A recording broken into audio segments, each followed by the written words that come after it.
Bismillahirrahmanirrahim. Assalamualaikum warahmatullahi wabarakatuh. Alhamdulillah. Alhamdulillah rasulullah rasulahu bil huda wa dinil haq liyudhhira ala dini kulli wa karam musyrikun. Asyhadu an la ilaha illallah wa asyhadu anna muhammadan abduhu wa rasuluhu. Allahumma shalli ala Muhammadin wa ala alihi ajma'in. Rabbi sadri wa yassir li amri wa hlul 'uqdatam min lisani yafqahu qawli. Alhamdulillah, selamat datang kepada para rekan-rekan sharing subuh Ramadan dalam acara Noman Alikan Indonesia.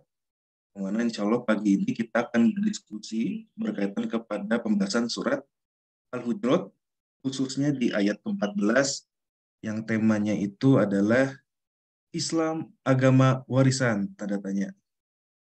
Apa yang kita diskusikan pagi ini bisa mendapatkan keberkahan dari Allah, kita bisa mendapatkan beberapa hal yang menjadi hikmah ataupun ibroh dan bermanfaat untuk kita. Mudah-mudahan puasanya juga lancar sampai maghrib. Ya, mungkin berawal daripada pemilihan tema ya. Kenapa pagi ini saya memilih tema Islam agama warisan? Karena sebenarnya pertanyaan ini saya pikir menjadi pertanyaan yang cukup banyak dipikirkan orang-orang dan saya pun memikirkan hal itu. Karena dari kecil gitu ya, lahir dari keluarga muslim gitu, dan pas sekolah juga langsung belajar tentang tajwid gitu ya, langsung diajak untuk hafalan surat-surat gitu. Yang mana kadang-kadang saya waktu kecil tuh paling takut belajar pelajaran agama gitu. Karena waktu itu apa ya, tajwid tuh saya bingung banget, gak ngerti saya. Jadi kalau setiap ada ujian tuh saya takut. Jadi saya di situ mulai berpikir nih, saya Islam nih emang saya pengen berkeyakinan Islam atau Islam tuh otomatis aja sebenarnya atau bagaimana?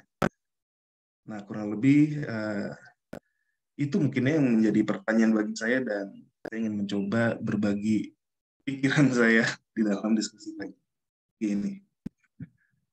Untuk mengawali pembahasan kita berangkat dulu terkait surat Al-Hujurat.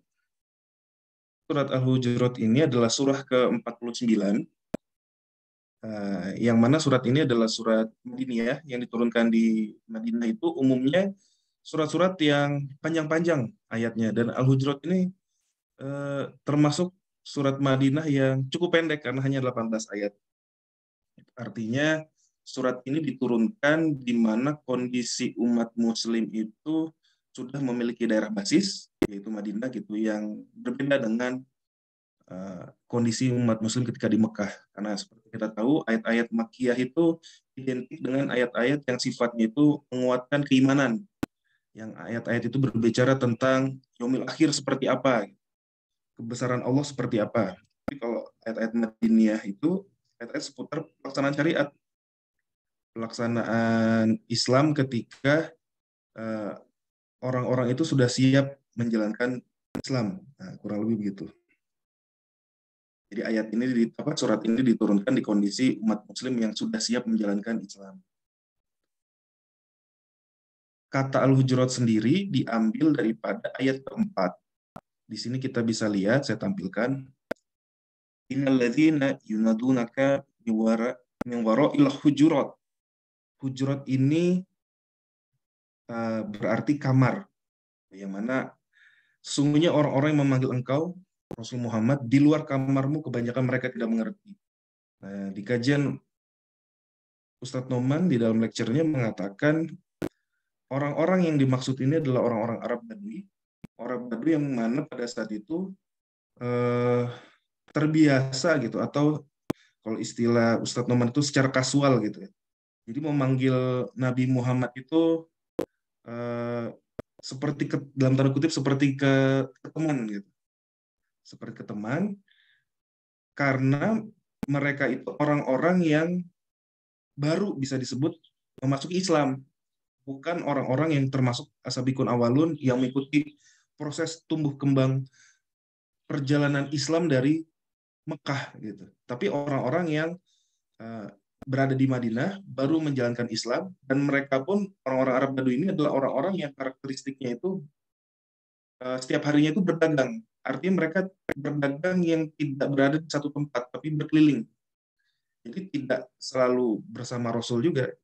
Nah, ayat ini pun menjadi menggambarkan kadang-kadang kita berbicara kisah para sahabat, kita sering mendengarnya itu kan sahabat-sahabat seperti Abu Bakar, Umar gitu ya, sahabat-sahabat yang top lah gitu, yang keimanannya luar biasa. Sebenarnya berbicara Madinah, apakah semua penduduk Madinah itu sama seperti Abu Bakar, seperti Umar, seperti Ali? Ternyata tidak juga. Banyak juga masyarakat Muslim dan tanda kutip yang biasa-biasa aja. Yang mereka sehari-hari berdagang gitu ya. Mungkin karena Rasulullah pun begitu ramah, siapapun disambut gitu. Jadi ada orang-orang yang seperti terlalu nyaman gitu. Dan ketika para sahabat itu memanggil, wahai Rasulullah, gitu, begitu dengan kalimat yang tawadu, gitu. Dan orang-orang ini ada juga yang sudah mengenal dari Nabi Muhammad sebelum kenabian itu memanggilnya, wahai Muhammad gitu, memanggilnya biasa saja. Nah di sini Allah menjelaskan bahwa orang-orang yang seperti itu, yang secara kasual memanggil Nabi Muhammad dengan biasa-biasa saja, karena kebanyakan mereka itu memang tidak mengerti. Jadi mereka masih baru get into the religion, the din gitu, dan itu nggak apa-apa sebenarnya kalau yang saya tangkap ya, karena mereka itu tidak mengerti. Nah ini jadi gambaran konstelasi penduduk Muslim Madinah pada saat itu ada yang seperti itu.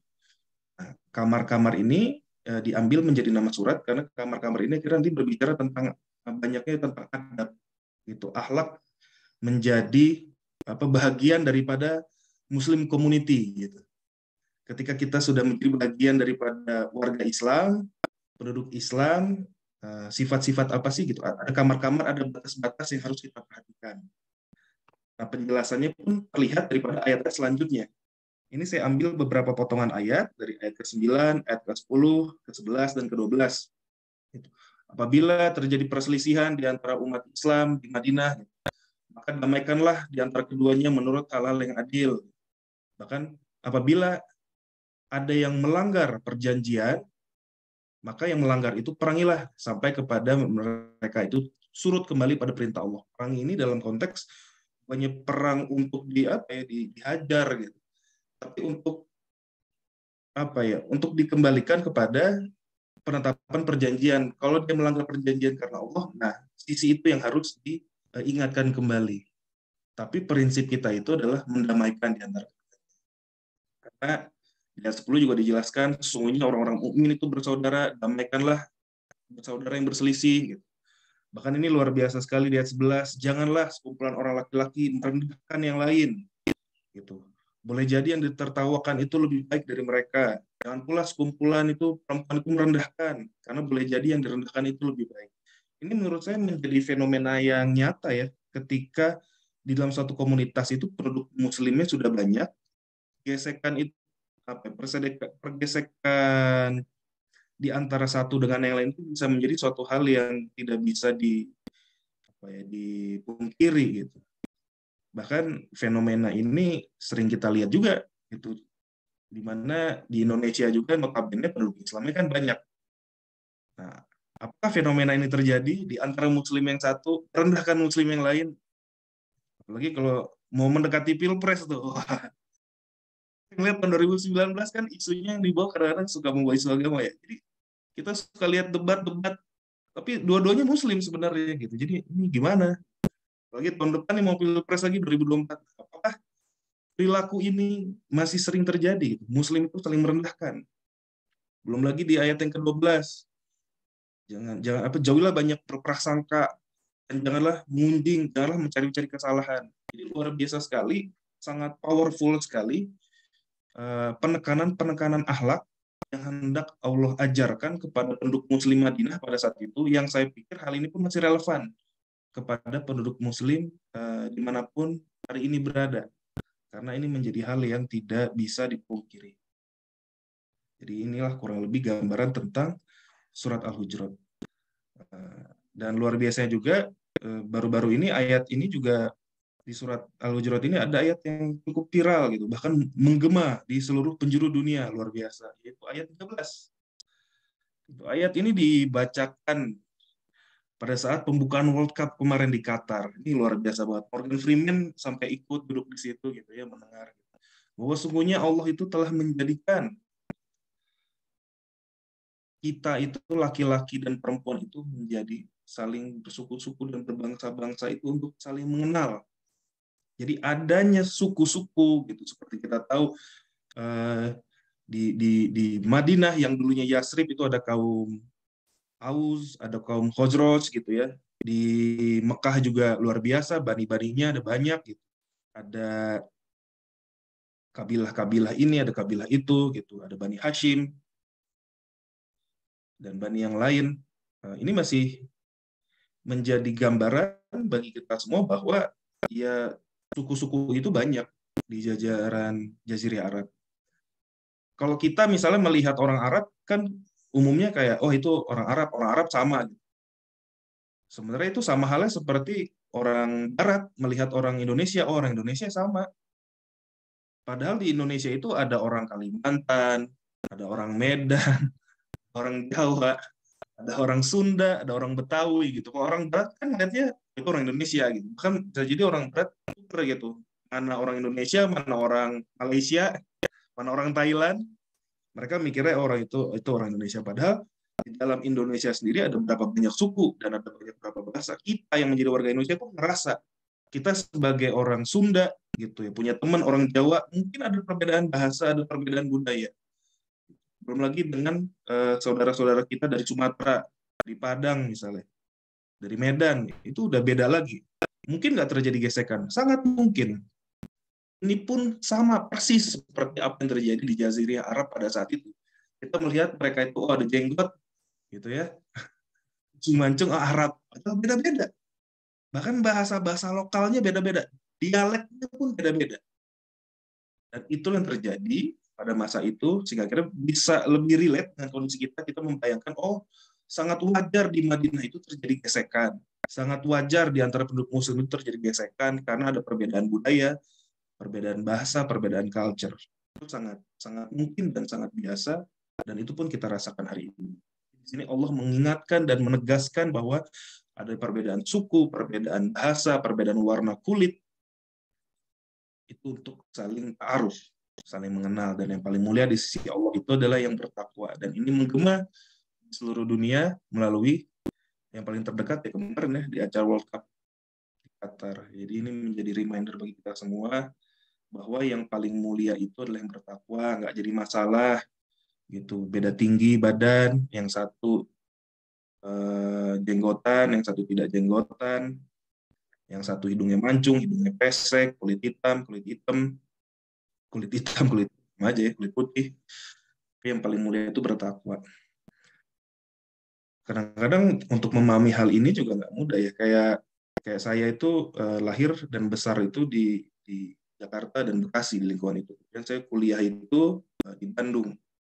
Dan saya setelah bekerja banyak berinteraksi dengan orang berbagai macam suku. Dari situ aja saya banyak merasa beberapa culture shock gitu. Oh, ternyata gitu. Kalau kalau saya itu ngomongnya keras gitu, bagi saya di Jakarta biasa aja ngomong keras. Ternyata ketika itu budaya itu dibawa ke Bandung, ternyata itu bisa dianggap kasar gitu. Karena di sini orangnya ramah-ramah gitu. Kalau ngomong nggak keras-keras misalnya. Atau kalau di sini itu budayanya cukup besar itu nggak enakan kalau saya lihat di Jawa Barat. Di Jakarta orang belas-belas aja.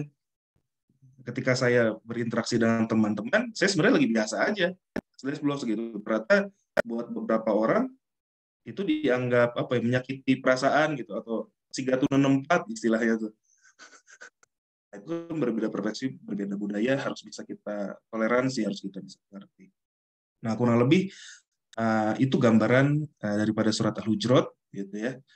Surat yang Allah turunkan di mana penduduk muslim sudah siap menjalankan syariat gitu. Penduduk muslim yang berkumpul dari berbagai macam budaya dan suku yang kemudian Allah persatukan dengan kalimat la ilaha illallah. Nah, kita masuk akhirnya kepada pokok bahasan yaitu di ayat 14. Ya, ada yang sudah menjalankan keislaman selama 13 tahun lebih ya. Seperti Bilal itu dari awal tuh tahu tuh bagaimana dikucilkannya, tahu bagaimana siksaannya gitu. Ada juga yang baru 2 hari gitu. Oh, Muhammad. Oh, Islam. Oke, oke. I believe, yes, yes. Saya aja deh kayak begitu. Mungkin karena di situ Islam terasa punya dominasi, punya budaya, ya nggak masalah, saya terima aja dulu. Belum lagi ada orang-orang yang sudah senantiasa bersama Rasul dari awal, masuk kepada inner circle-nya, ada juga yang dia come and go aja gitu. Jadi ya, oh ada Rasul, oh ada kajian keislaman atau ada sholat-sholat gitu dia ikut. Habis itu dia sibuk lagi kemana, nanti dia ikut lagi gitu aja, come and go biasa lah. Ya, kita masuk kepada bahasan ayat. Bismillahirrahmanirrahim. Qalatil Arab. Nah, ini jelas ya. Arab, Arab Baduy yang diangkat di sini gitu ya. Orang yang senantiasa datang dan pergi tadi, yang bersuara keras memanggil Rasul Muhammad keluar kamarnya karena dia tidak mengerti gitu. Orang-orang Arab ini mengatakan, amanna, kami telah beriman. Ya, kita telah beriman. Saya beriman kepada Allah. Saya beriman kepada Rasul. Ya bahkan saya menjalankan keislaman gitu. Yang pada saat itu digulirkan di Madinah. Ya saya ikuti itu semua. Orang-orang Arab Baduy itu. Ini apa ya, jadi semacam plot twist ya di ayat selanjutnya. Ketika orang-orang Arab Baduy yang begitu mengatakan telah beriman, kul, katakanlah kamu itu belum beriman, kamu itu belum beriman. Tetapi wala kul aslam, katakanlah bahwa kamu itu telah Islam, kamu itu telah tunduk. Gitu. Ini menarik banget nih kalimat ini. Jadi ketika orang Baduy mengatakan saya telah beriman, Allah mengingatkan, enggak, kamu itu belum beriman. Tapi katakanlah kok kamu itu telah tunduk, kamu itu telah muslim, kamu telah aslam. Nah, dari sini sebenarnya menjadi pertanyaan ya, menjadi sebuah pemikiran. Berarti ada iman dan ada Islam. Gitu. Ada dua hal nih di sini nih. Dan bagaimana kita bisa meninjau iman seperti apa dan Islam seperti apa. Karena ya ini terjadinya di dalam lingkup muslim. Di dalam lecture-nya Ustadz Noman menjelaskan, ini mungkin mudahnya ya, Islam itu berkaitan kepada hal-hal yang outside atau tampil atau terlihat, kayak misalnya kita wudhu itu sesuatu hal yang terlihat. Outside itu adalah aktivitas keislaman. Kita tadarus itu aktivitas keislaman. Kita sholat itu aktivitas keislaman. Sesuatu hal yang orang-orang pun bisa lihat. Kita mengenakan gamis bagi yang laki-laki, kemudian dia mencoba untuk menumbuhkan janggutnya, hal-hal yang tampak dari luar, hal-hal yang terlihat. Sedangkan iman itu adalah sesuatu yang grow di dalam diri seseorang, something that grow the inside of the body gitu. Islam berbicara hal yang terlihat, iman itu nggak ada yang bisa lihat. Gitu. Siapa yang bisa lihat iman seseorang? Kita bisa ngelihat, oh dia Islam. Tapi siapa yang bisa ngelihat gitu? Apakah sejauh mana kadar keimanan gitu mungkin? Sejauh mana kadar keimanan itu nggak nampak. Nah di sini yang akhirnya kita mencoba bisa mendefinisikan dulu ya antara Islam itu yang seperti apa dan iman itu seperti apa dengan bahasa yang sehari-hari.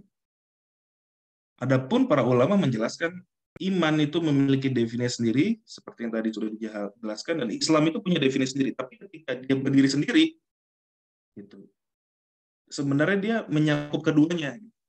Maksudnya bagaimana? Ketika kita menyebut seseorang itu Islam gitu, atau kita menyebut Islam, sebenarnya di dalam Islam itu ada konsekuensi iman. Jadi dia menjadi satu. Itu pun ketika kita berbicara iman, gitu, dia punya konsekuensi Islam. Tapi kedua halnya secara definisi terpisah itu berbeda. Nah, mungkin lebih jelasnya saya pengen angkat juga. Ini kita sering dengar juga dari kitab kecil ya. Ada dalam satu hadis dijelaskan terkait iman dan Islam. Islam itu adalah ketika engkau bersaksi tidak ilah selain Allah, bersaksi Muhammad adalah utusan Allah, menegakkan sholat, menunaikan zakat, puasa Ramadan, berhaji. Sedangkan mengenai iman, itu beriman kepada Allah, malaikat, kitab-kitab, utusannya, hari akhir, serta beriman dengan qadar, qada dan qadar. Eh, ini yang saya tangkap adalah rukun iman dan rukun Islam ya. Jadi rukun Islam itu yang 5, rukun iman yang 6. Apa yang membedakan di sini?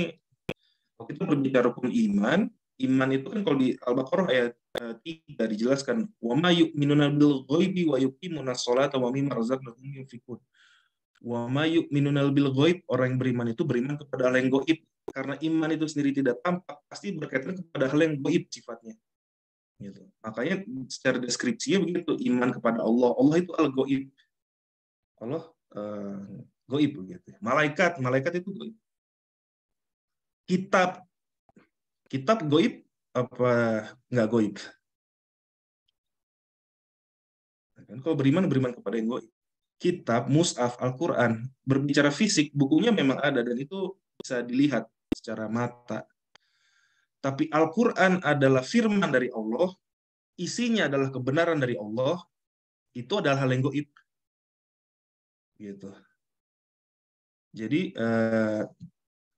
buku Quran, mushaf Quran, itu adalah hal yang tampak, tapi keimanan terhadap petunjuk Quran itu adalah hal yang gaib. Jadi beriman kepada kitab itu gaib.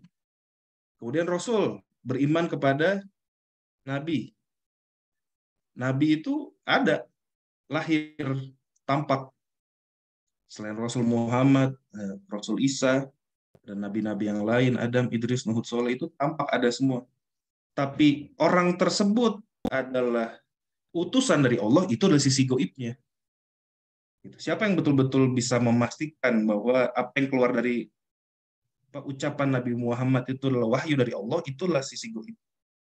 Kebayang kalau kita tinggal di zaman pada saat itu, ada orang di padang gurun, gitu ya, di tengah padang gurun, kita tahu memang reputasi baik, tapi tiba-tiba dia mengaku menjadi seorang utusan dari Allah, nggak bisa baca lagi, ibaratnya seperti itu, di tengah padang gurun mengaku menjadi nabi. Kita sekarang bisa beriman, alhamdulillah, karena begitu banyak kisah-kisah tentang perjalanan Islam. Kita membaca sejarah, kita tahu tentang zaman keemasan Islam, kita tahu tentang kebenaran-kebenaran Islam, kita tahu dari orang tua kita tentang Islam, kemudian kita meyakini Islam, beriman. Tapi di zaman dulu, itu luar biasa keimanan yang diuji bagi orang-orang As-Sabiqun Awalun. Karena nggak ada bukti yang nyata bahwa apa yang diucapkan Nabi Muhammad akan kejadian. Nah, ini menjadi gambaran begitu goibnya kenabian Nabi Muhammad. Hari akhir jelas goib. Koda dan kodar, ketetapan, itu pun hal yang goib karena kita nggak tahu kejadian. Nah, artinya apa? Beriman itu adalah meyakini hal yang sifatnya goib yang datangnya dari Allah.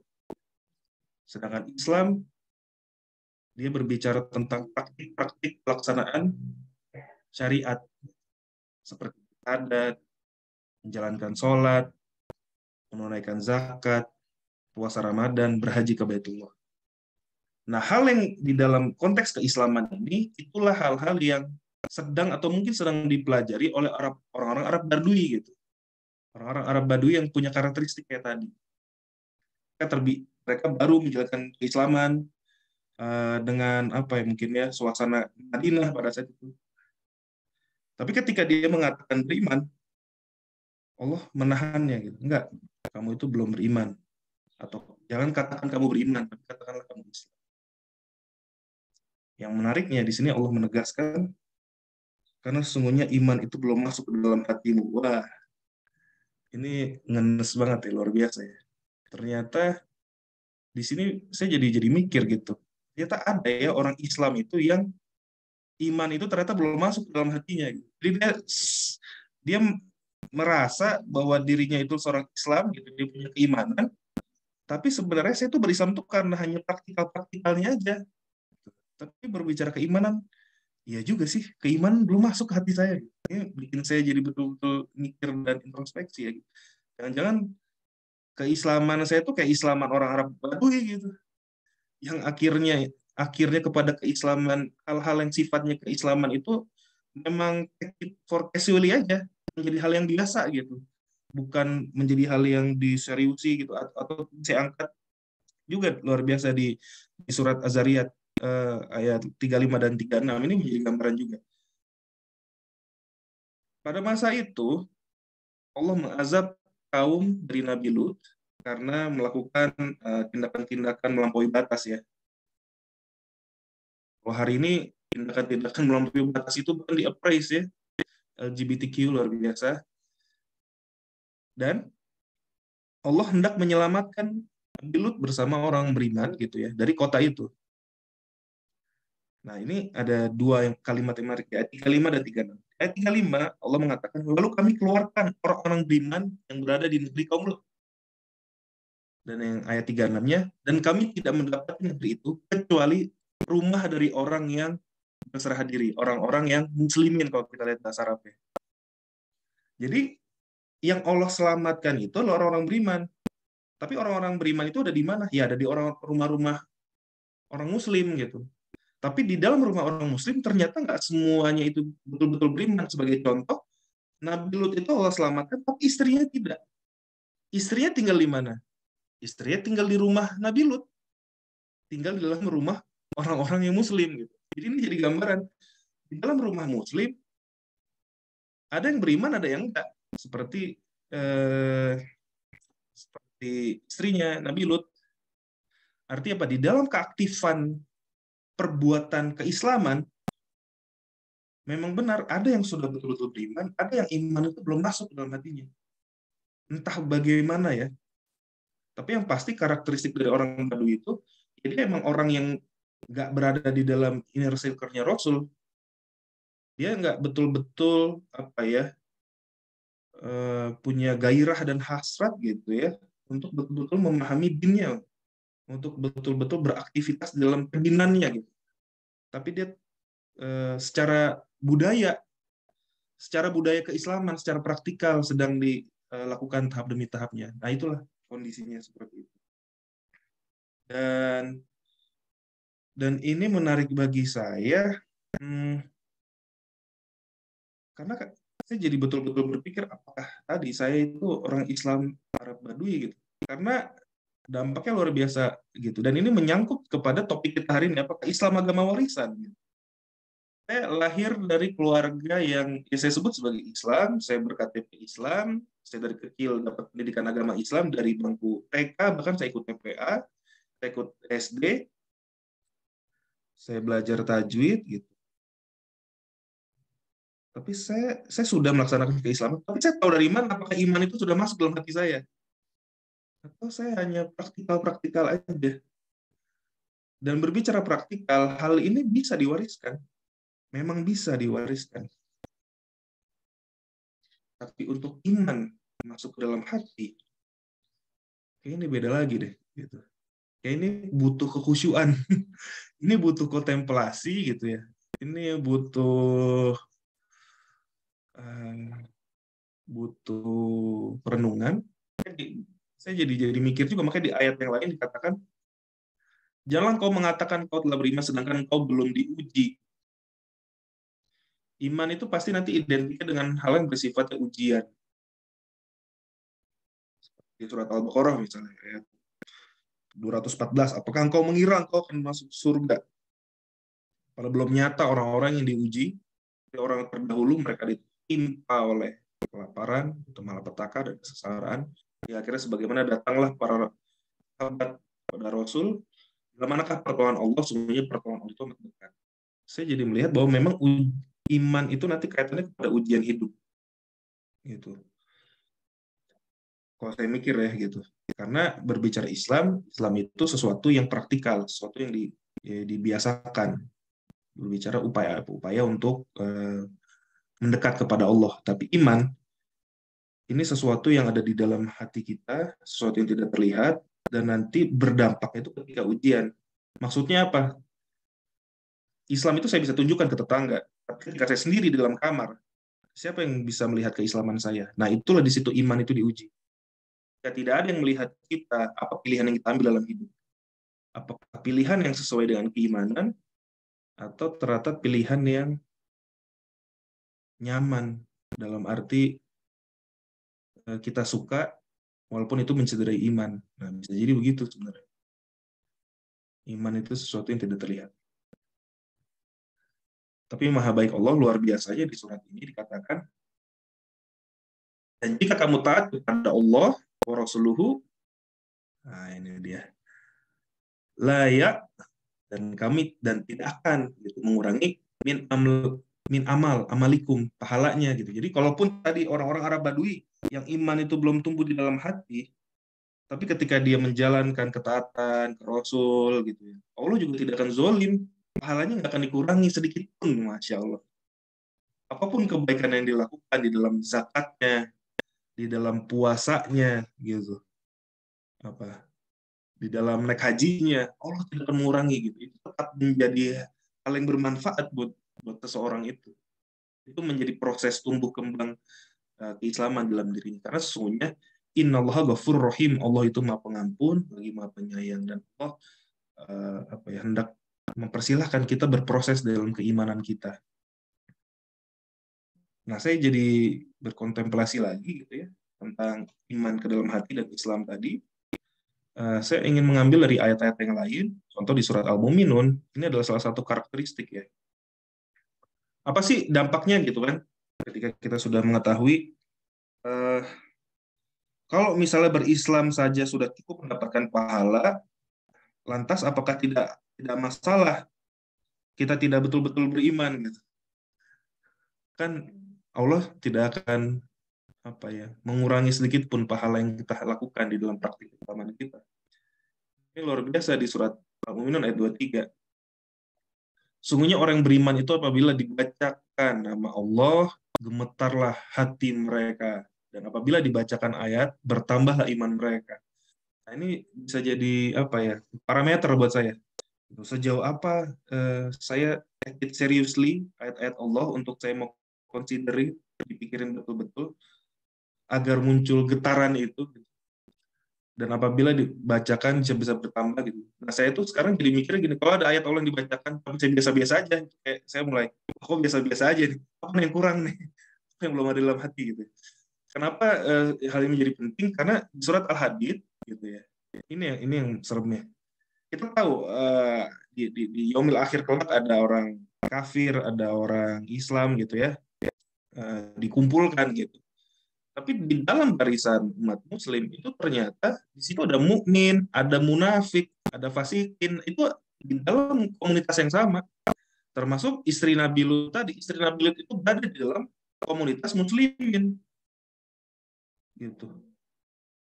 Nah, di surat Al-Hadid ini gitu, orang-orang yang di sini jelas ya, orang Allah sebut sebagai orang-orang munafik itu memanggil orang beriman, bukankah kami dahulu bersama kamu? Wah, ini ngeri banget. Jadi bukanlah dulu kita tuh di dunia bareng ya? Gitu. Bukankah kita itu dulu ngaji bareng ya? Bukankah kita dulu suka nongkrong bareng ya? Buka puasa bareng ya? Kok di yaumul akhir beda?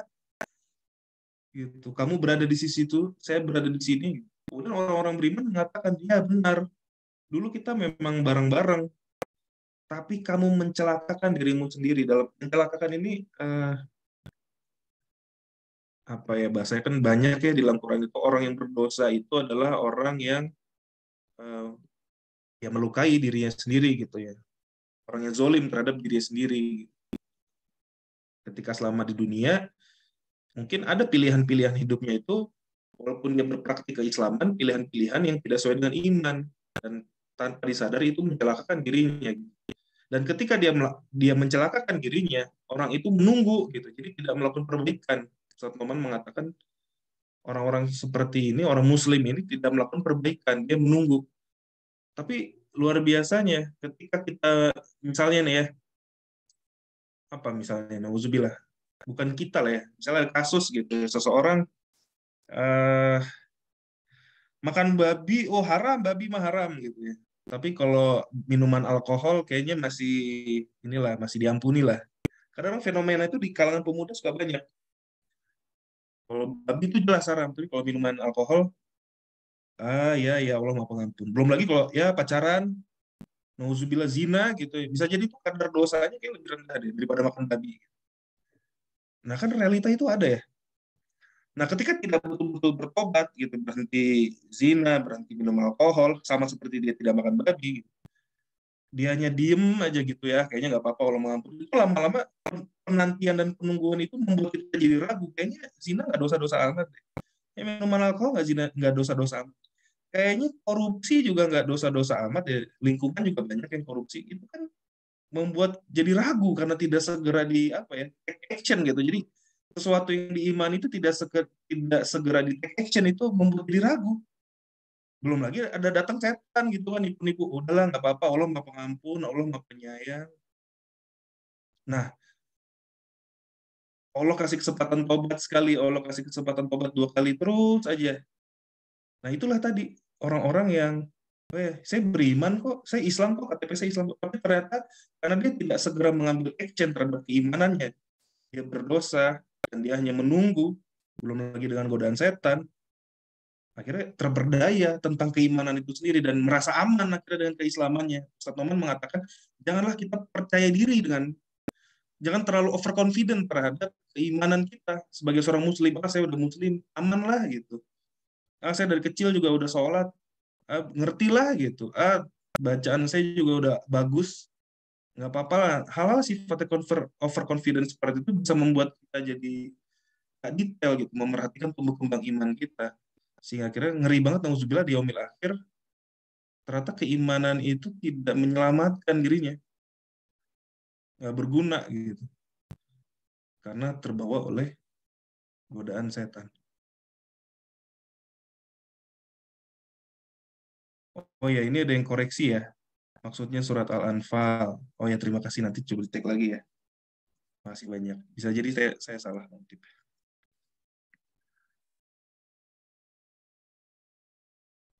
Ya, kita masuk.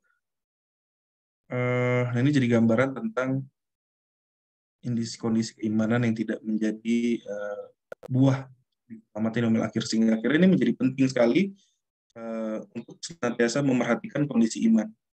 Untuk menanyakan hati gitu ya, apa kabar hati gitu ya. Tidak hanya sekedar masuk kepada rutinitas ibadah dalam tanda kutip ritual gitu ya, ibadah, tapi juga memperhatikan urusan spiritual gitu, mental keimanan.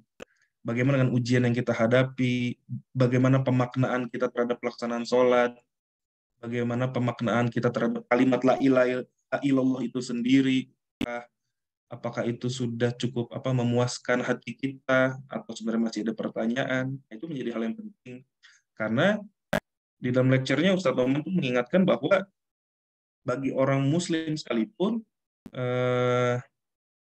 Nabi Ibrahim itu betul-betul memerhatikan kondisi keimanan zuriatnya, keturunannya. Bahkan di surat Al-Baqarah di dalam doanya Nabi Ibrahim itu berdoa, ya Allah semoga gitu ya, anak saya dan keturunan saya gitu nanti saya berada di jalanmu, kurang lebih harapannya seperti itu. Jadi ini jadi gambaran bahkan Nabi Ibrahim sekalipun gitu, yang dikatakan senantiasa lulus di dalam ujiannya, mendirikan bangunan Ka'bah gitu ya, berdakwah sudah sesoleh itu, pun saja masih mendoakan keimanan anaknya gitu. Nabi Ibrahim senantiasa berikhtiar terbaik bagaimana anaknya itu punya environment untuk membangun keimanan yang bagus. Karena apa? Karena pada akhirnya keimanan itu adalah sesuatu yang muncul dalam hati dan kita nggak pernah betul-betul tahu apakah kita sendiri nggak tahu iman dalam hati kita sejauh apa, apalagi kita menilai orang lain, sangat sulit gitu. Yang kita perlu perhatikan itu adalah bagaimana lingkungan betul-betul kondusif dan tidak hanya sekedar pelaksanaan kebudayaan keislaman, tapi obrolan yang mendalam untuk menemukan arti iman itu sendiri, kepuasan-kepuasan batin, kepuasan spiritual. Karena apa? Ustadz Noman menegaskannya kepada ini sih, masalah generasi Muslim ke depan. Apabila kita terbiasa kepada praktik-praktik seperti ini gitu, lantas apa kabar anak-anak kita? Gitu? Apakah anak-anak kita akan betul-betul menjadi orang yang beriman? Gitu? Berapa banyak peradaban yang orang tuanya beriman, orang tuanya berislam, lambat laun berubah generasi, hilang keimanan itu. Islam tidak lebih hanya sekedar kebudayaan praktik, tapi bukan menjadi sesuatu yang betul-betul diperjuangkan di dalam hati. Berapa banyak hal itu terjadi di wilayah manapun, gitu. Degradasi spiritual. Kalau ini terus dibiarkan, ini akan menjadi sangat berbahaya ketika kita hanya fokus kepada hal yang tampak. Betul, betul kita tidak bisa membuat seseorang beriman. Dan kita tidak bisa betul-betul memastikan kapan kita beriman. Tapi yang kita perlu lakukan, Ustadz Noman mengingatkan adalah apa best effort kita gitu untuk mendiskusikan terkait rasa iman ini, agar kita tidak hanya berhenti di hal-hal yang sifatnya praktik. Karena dulu Rasul Muhammad bersama para sahabat menghancurkan berhala-berhala di Mekah gitu. Dan sekarang kita merasa, oh tidak mungkin saya akan musyrik karena saya tidak menyembah berhala seperti Arab jahiliyah terdahulu. Orang Badui seperti itu ya wajar saja karena di hidup zaman jahiliyah saya tidak ada berhala. Sedangkan kita menjadi lupa apa itu berhala. Berhala itu adalah sesuatu yang kita pikirkan, sesuatu yang kita inginkan, sesuatu yang kita harapkan, kita idolize, kita idolakan senantiasa. Dan modern hari ini berhala itu udah berubah bentuk gitu. Dari hal yang sifatnya berpatung-patung bisa menjadi game. Ketika bermain game mendominasi hidup kita, ketika diajak sholat nanti dulu lah, main game dulu, kagok gitu. Pekerjaan, uang, jabatan, wanita, dan lain-lain. Apapun bisa menjadi berhala kita di dunia modern hari ini tanpa kita sadari. Dan ketika aktivitas itu udah jauh lebih mendominasi, nah ini yang perlu kita perhatikan, apa kabar keimanan kita. Sehingga akhirnya menanyakan kabar iman seharusnya bukan menjadi hal yang tabu, bahwa ini adalah hal yang penting. Dan baik lagi, hal ini pun bukan untuk apa ya, menilai seorang, wah dia imannya kurang nih kayaknya nih gitu. Karena Allah juga sudah mengingatkan di ayat sebelumnya, janganlah kamu menjelekkan yang lain, janganlah kamu mentertawakan. Karena oke lah dia, misalnya orang Arab Badui itu imannya belum masuk dalam hati, tapi bisa jadi juga lebih baik. Gitu. Banyak faktor kita nggak tahu. Jadi kita harus terus berbaik sangka gitu. Hal ini hanya untuk kontemplasi diri sendiri, hanya untuk keimanan kita dan menyiapkan generasi kita, dalam arti menyiapkan anak-anak supaya keimanan dan kemusliman bisa terus terbawa. Nah, diingatkan di ayat 15 karena di surat Al-Hadid dijelaskan bahwa orang-orang yang nanti imannya tidak muncul adalah orang-orang yang hanya menunggu dan menjadi ragu akan ketetapan Allah dan ditipu oleh setan. Nah, ini kuncinya, orang-orang mukmin itu yang beriman kepada Allah dan kemudian tidak ragu-ragu. Beriman kepada Allah, beriman kepada Rasul, beriman kepada hal yang gaib, dan tidak ragu-ragu. Artinya apa? Mereka berjihad dengan harta dan jiwa di jalan Allah. Berjihad ini bukanlah perang dalam arti konteks kita, perang fisik itu, nauzubillah, apalagi ngebom, sangat jauh definisi itu. Jihad artinya bersungguh-sungguh di dalam harta kita, di dalam jiwa kita, untuk berada di jalan Allah. Ada kisah sedikit dari salah satu sahabat, dulu sahabat bernama Syuaib. Syuaib ini ingin ikut hijrah dari Mekah ke Madinah. Waktu itu ikutnya rombongan yang belakangan. Jadi para mukmin sudah berhijrah gitu, meninggalkan harta benda, meninggalkan popularitasnya, meninggalkan jabatannya dari Mekah ke Madinah. Nah, kemudian ada beberapa orang-orang yang menyusul berikutnya, termasuk Syuaib. Ketika Syuaib melaksanakan hijrah, di tengah jalan itu ada kena begal. Gitu. Jadi dihadang, nggak boleh ke Madinah, mau dibegal. Nah, karena keinginan Syuaib itu begitu besar untuk berhijrah ke Madinah, Syuaib mengatakan, saya itu sudah meninggalkan harta saya di Mekah. Gitu. Saya sudah meninggalkan harta saya di Mekah, posisinya dikasih tahu tuh posisi di sini, saya sembunyikan. Kalau kamu mau tuh saya kasih aja harta saya buat kamu. Gitu, kayak ngebegal itu. Izinkan saya lewat. Nah, orang Quraisy pada saat itu dikasih tawaran harta, maulah mereka. Akhirnya dipersilakan lewat dan mereka pun ke Mekah. Dan sampainya di Madinah, saya bertemu Rasul, disambut luar biasa gitu. Dan saya bercerita, tadi saya di jalan itu kena begal. Kemudian saya kasih tahu harta saya yang tinggal di Mekah itu di mana, dan saya kasih. Dan situ luar biasa gitu. Kenapa kamu memilih itu? Saya mengatakan gitu karena aku ingin berhijrah kepada jalanmu, meninggalkan apa menjadi kecintaanku.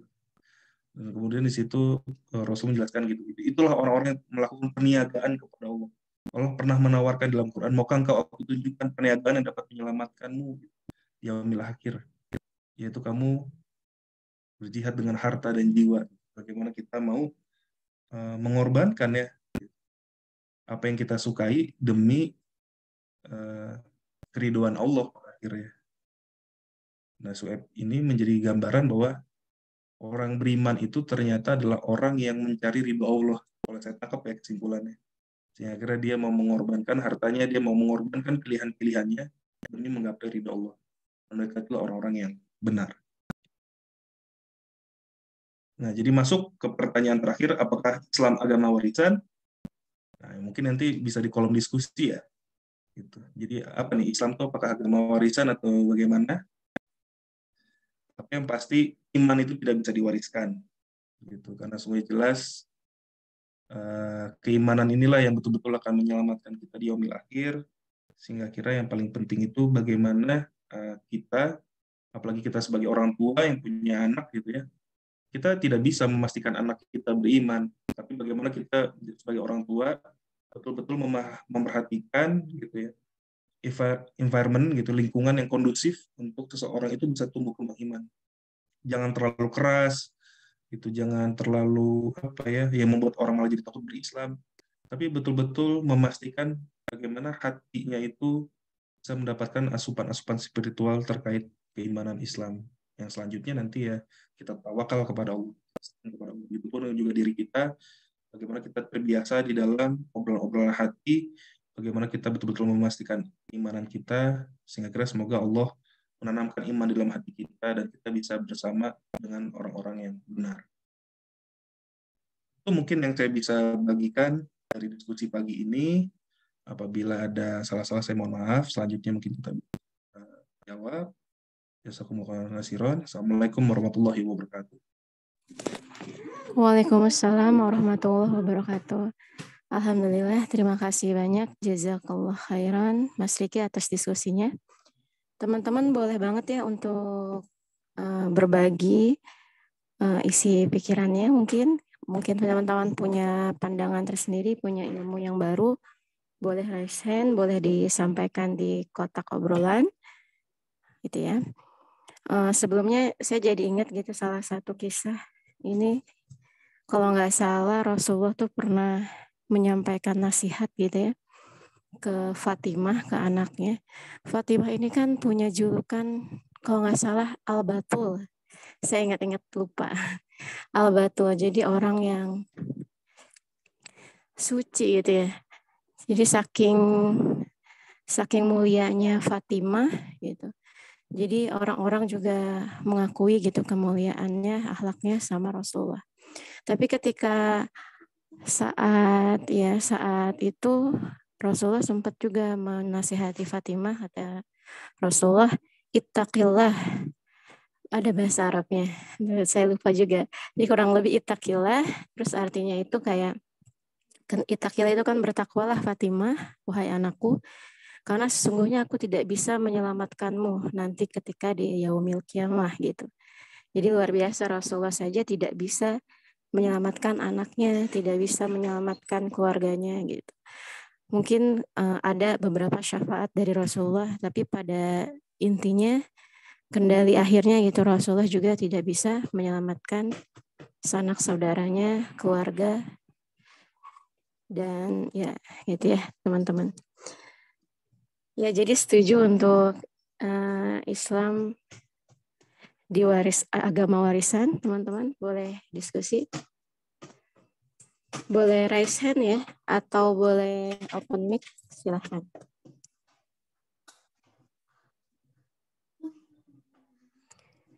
Di sini barangkali Pak Hanif atau Ibu Hafni mau memberikan sedikit feedbacknya.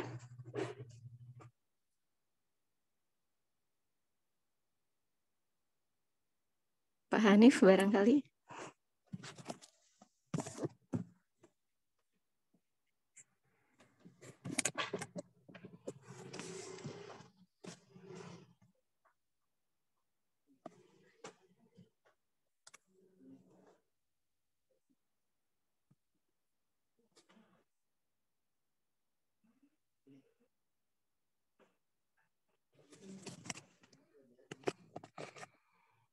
Bagaimana? teman-teman semua. Ibu Hafni mau memberikan feedback. Assalamualaikum warahmatullahi wabarakatuh, Mbak Aziza. Waalaikumsalam. Mas Riki, ini luar biasa ya, sekarang banget gitu keadaannya ya kan, kekinian dari dulu, dari zaman di Madinah sampai sekarang ya, itu kita yang merasa sudah bersyahadat atau padahal belum juga mungkin orang tua kita yang bersyahadat terus kita anaknya gitu ya. Ya jadi menyentuh sekali hari ini gitu. Kalau dalam Al-Baqarah 177 itu ya, itu kan ayat albir Ustaz menyebutnya. Itu sebenarnya apa yang dimaksud dengan albir gitu supaya kita nanti menjadi al-abrar ya, sebenarnya dimasuk dalam surat Al-Insan gitu kan. Al-abrar itu kan ahli surga ya, yang nanti mendapat minuman-minum istimewa, sambutan-sambutan istimewa dengan segala kemegahan-kemegahan surga oleh Allah Subhanahu wa taala, the abrar gitu.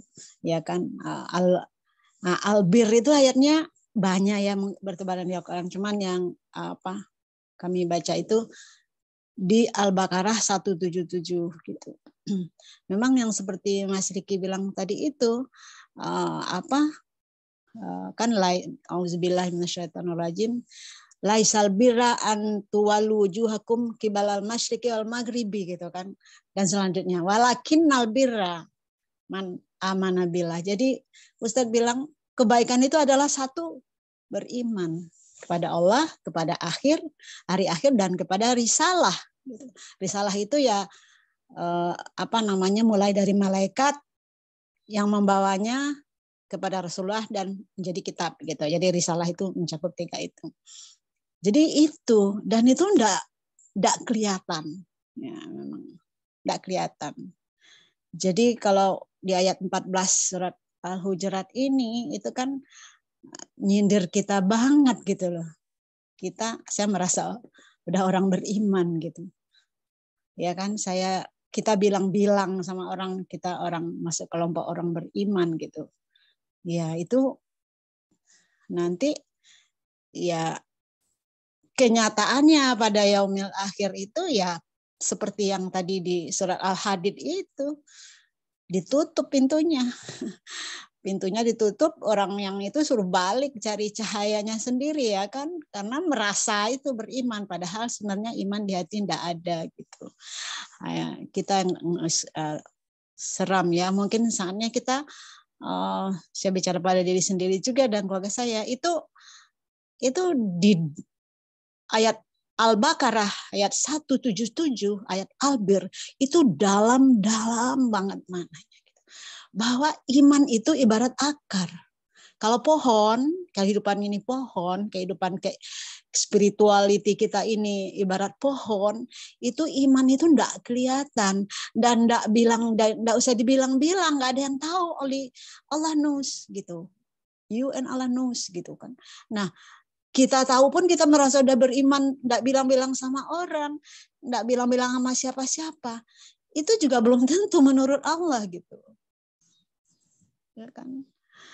Dan di situ berlaku memang tawadunya itu juga berlaku di situ, gitu kan. Apalagi ya kan Ustadz bolak-balik bilang bahwa Al-Quran itu for you gitu, not for pointing others gitu, bilang yang ini munafik nih, no gitu, ya kan. Nah, jadi iman itu adanya di dalam, ibarat pohon itu di dalam, di bawah tanah gitu. Jadi kalau diangkat-angkat, matilah pohonnya gitu. Artinya if you show off beriman gitu kan, nggak bisa gitu mati, imannya itu nggak ada. Nah, lalu apa yang terlihat itu, apa yang dilakukan seorang yang beriman? Ya itu dia. Yang dalam surah Al-Baqarah 177 itu dijelaskan semuanya gitu kan. Yang pertama dan selanjutnya mulai dari beri makan orang miskin, mulai dari menepati janji dan sebagainya itu. Gitu. Karena kita ini terbawa arus mungkin ya, atau di lingkungan-lingkungan yang bawa keislaman atau keimanan itu warisan gitu kan, orang tua kita terlahir walaupun kita nggak salat ya, nggak puasa, atau salat jalan tapi kita juga gibah gitu ya kan, dan suka nyalah-nyalahkan orang lain gitu ya kan, suka menghalang-halangi orang beribadah gitu, menghalang-halangi orang berdakwah misalnya gitu ya, kita punya sifat gitu. Tapi kita merasa, hati-hati dengan kita merasa itu. Yang melihat kalau dia itu, Ustadz menjelaskan keimanan itu ya, Islam itu tuh. Nabi Ibrahim aja bilang kan nabi-nabi itu wanahnu muslimun kan gitu. Dimulai semua nabi-nabi itu muslimun gitu, orang tunduk gitu. Jadi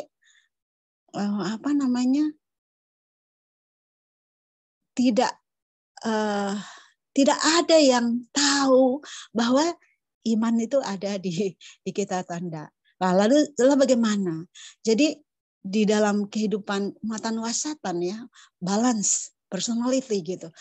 Yang terlihat itu di luar itu harus menggambarkan bahwa itu adalah keimanan yang diajarkan dalam Al-Quran itu. Misalnya gini, kalau Ustadz Norman itu bilang, kalau seorang pegawai dia itu dilihat sama orang sekantornya, atasannya, ini orang kok rajin amat ya, masuk jam 9, 9 to 5 kalau di saya, jam 9, kok jam 9 kurang 10 udah standby di meja ya. Nah, udah rapi-rapi semuanya, udah ini semuanya, terus pekerjaannya juga reportnya on time, hasil kerjanya juga luar biasa.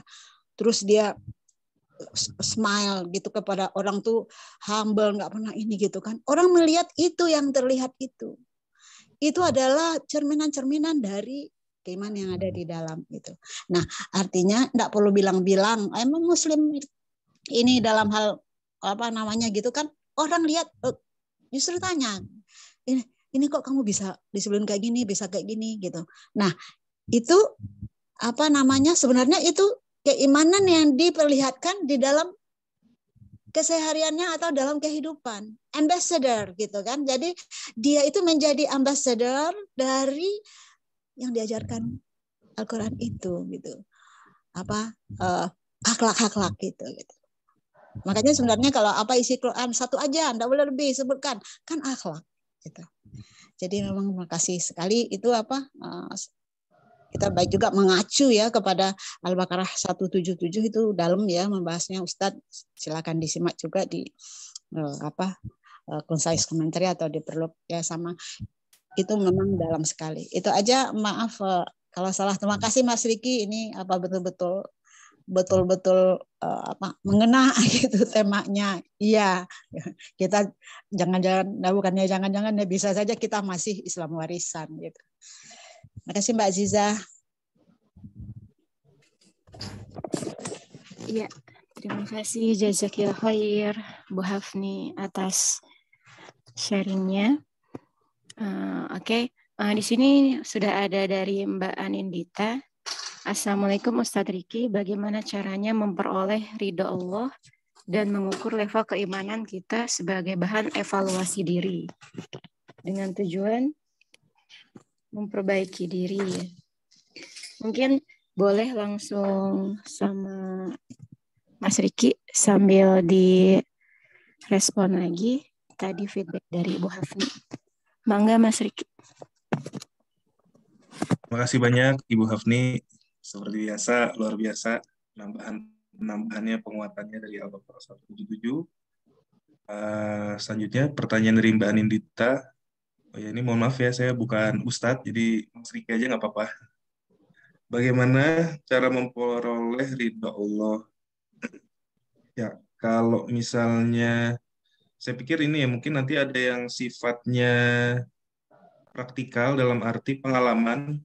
Mungkin dari masing-masing kita juga bisa sharing ya, bagaimana pengalaman-pengalaman di dalam eh, mengukur keimanan pribadi gitu ya, atau perjalanan keimanan nanti bisa menambahkan selain daripada saya.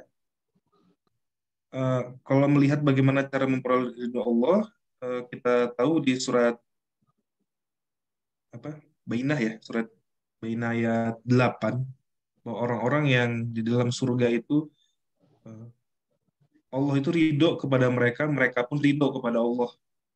Jadi memang basisnya itu bagaimana cara kita memperoleh ridho Allah, kita harus ridho dulu dengan apa yang menjadi ketetapan Allah. Saya kemarin tuh ikut apa ya, kan sholat subuh, biasanya beres sholat subuh di masjid ada pengajian, kemudian di pengajian itu saya dapat insight menarik juga sih gitu. Diawali dengan apa itu kesuksesan di dalam hidup kita, di dalam pandangan umum saja. Orang-orang menganggap kesuksesan itu ketika jabatan kita bagus misalnya, posisinya bagus. Sukses itu adalah ketika uangnya banyak. Sukses itu ketika pasangannya cantik. Sukses itu adalah ketika mobilnya bagus. Sebenarnya kalau dilihat dari sisi itu, nggak ada yang salah. Dalam arti pandangan mayoritas umum hari ini pasti mengatakan demikian. Yang sukses itu yang mana? Yang demikian. Nah,